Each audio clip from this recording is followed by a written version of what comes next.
Good afternoon. Good morning. Okay, I'm not in Woodmere. It's not Avi Hirsch's room. Calm down, Avi. Um, in Staten Island, where I lived 10 years. Moved out 16 years ago to Eretz Yisrael, but I'm back. It's got a nice welcome in Shul, and Baruch Hashem, back in Staten Island for a little bit. This week's parsha is one of my favorite parshas because I was mechaven to a kliyakar. Maybe this is why. Well, not really, but some guys know Gemara's question. Some people are just into different shiurim. They can kind of see the question or the answer before it takes place. And this I kind of only one time was I really had the thought of the kliyakar, which I guess is something. End of the second aliyah. Well, the second aliyah really talks about. Well, the Ramban really kind of talks about how the first few parshas of Devarim is to put the people in the right mindset of going to Eretz Yisrael and to remember Hashem, remember the Midbar.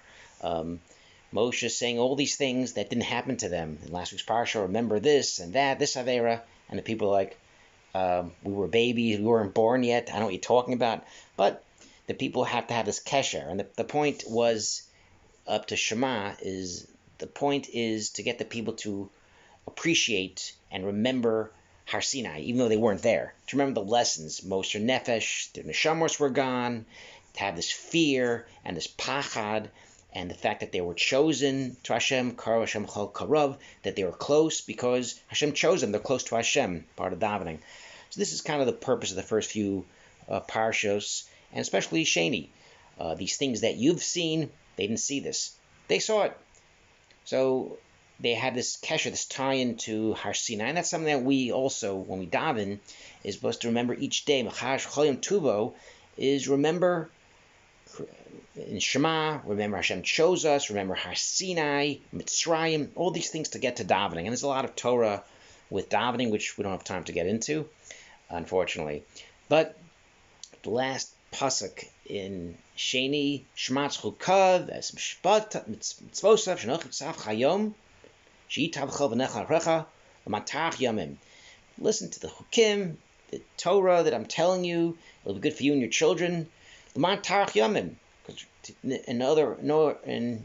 order that your days you'll have it al adamah on the land that Hashem gives you in Eretz Yisrael. And the next pasuk in Shlishi, those people getting Shlishi, Az Yavdu Moshe Shlosh Orim Be'ever Yarden Mizrach Shemesh. What is the kesher with Ari Miklat and telling your kids to be good and doing mitzvos? And I've said this for Torah at my parents' 50th anniversary. I've said this for Torah at Rob Early's nephew's Shalom Zachar, which you just told me to speak, and I got up there and said this. And I said this at Shaya Danto's bar mitzvah oneg a couple years back, our good friend Shaya Danto. And I say this all the time, because this kind of is a great lesson and something that I thought of, which is a kliyakar from 400 years ago. But the point is, our miklat, we know that the mitzvah, here you look at Rashi, was not completed until the other three on the other side of the yard. Or a miklat, you kill, someone kills by accident. B'shogeg, you run to Ir Levium. And you're supposed to, you stay there until the Kohen Gadol dies, and you're supposed to really rehabilitate yourself. It's kind of like jail. And you're supposed to, you learn with the Levium, they teach you about Chesed and Torah, and fortunately, hopefully this makes you a better person. But this wasn't active until the six were set up, and the six weren't set up until they go to Eretz Yisrael years later, 14 years later. Then the three that Moshe sets up are working. So why is Moshe doing this? What's the point of this? And Rash says you start a mitzvah, you start it, even though you may not finish it. Hashem may not let you live, or you may die. That's funny. Before you finish the mitzvah. Oh, we know it. I'm so old. I'm so tired. Why should I start Shas or start Daf Yom? I'll never finish it. What's the purpose? You start it. That's what you do. You start it. Finishing it, all right, we'll worry about that. Hashem will worry about that. You do your shtadlus. A lot of times people have started things, they finish it, starting a Gemara, starting Shas. You know what? I'll never finish it. And a lot of people don't. But a lot of times you're shocked that you could finish the mitzvah. And Moshe knows he's not going to make it. He davens hundreds of times. He's not going to be Eretz Yisrael. But at least Moshe gets started. And that's what Moshe does. And the Kli Yakar says this is a great lesson. This is a great time to pasuk before. You want to show your kids, you want to show Hayitavcha, what's going to be good for you to stay in the land, to do the mitzvos, Az Yavdil Moshe. This is a great lesson.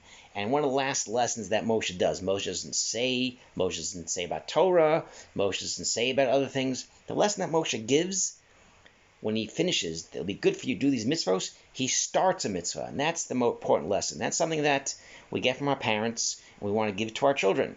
These different midos, what a person does, not just talk, but it's actions. What's the person going to do? You can talk lessons and give musar, but what their actions are. And that's the lesson that Moshe gives, is the first thing he does is he runs to a mitzvah that he knows he won't be able to finish it, to show the people, always be running to mitzvos. Even if you can't finish it, maybe Hashem will let you finish it, but either way, you start the mitzvah, and this shows the appreciation for Hashem and mitzvos.